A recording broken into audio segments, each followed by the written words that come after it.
Thank you, Chairman Neal and Ranking Member Brady.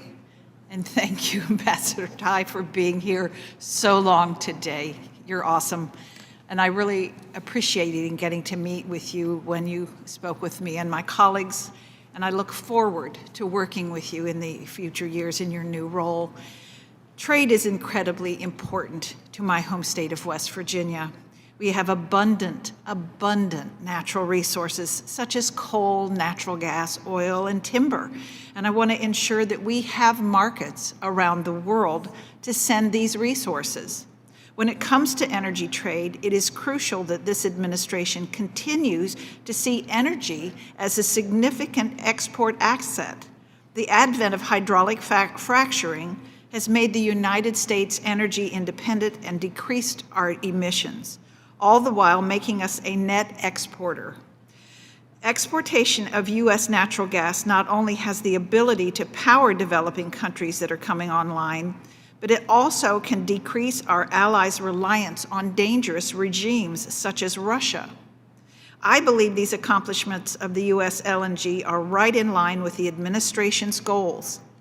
I also want to echo the sentiments of my colleagues before me today and express my support of a new exclusion process for Section 301, tariffs. We must engage thoughtfully on China, and in doing so, we must ensure that we protect American jobs.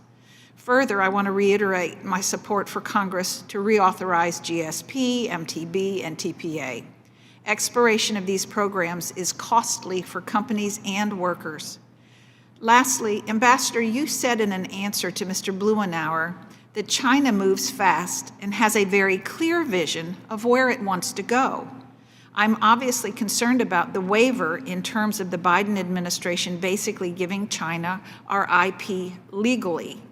We all know that they're trying to steal it illegally, but I'm also very concerned about H.R. 3.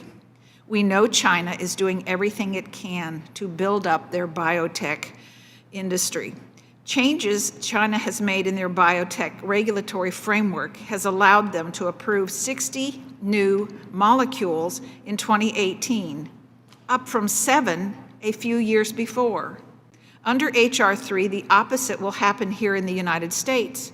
Under H.R. 3, the U.S. is expected to go from approving 68 new medicines over a decade to just 7. That's why this Congress and this committee should instead focus on the bipartisan policies in H.R. 19, which will lower costs and result in more cures. But I have another question for Ambassador Tai. As I mentioned earlier, U.S. LNG exports not only help our allies in the global arena, but they also reduce global emissions by providing a clean alternative to other energy sources. Can you commit today to support continued exportation of U.S. LNG? Congressman, thank you for that question at the very end. Let me say this. I'm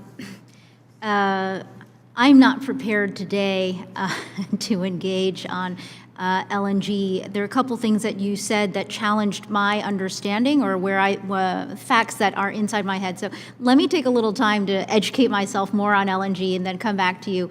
You've made it very clear how important this is to you and your district.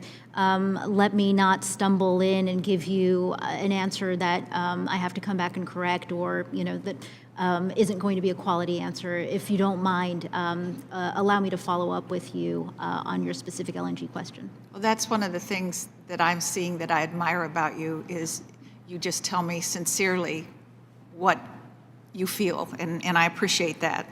Affordable and reliable baseload American energy helps developing nations raise their populations out of poverty, put children in the classroom, and it makes their governments less reliant on dangerous regimes. I already said that once. Can the administration commit to reducing energy poverty around the world through the exportation of American energy? So here you're going to force me to admit again that I'm really not an energy policy expert, but I need to get smarter on this. So Congresswoman Miller, if you will indulge me a little time to educate myself better, I'm sure that there are folks who are back home at USTR who've got some binders for me to study up on. Thank you. Have I? Thank the gentlelady.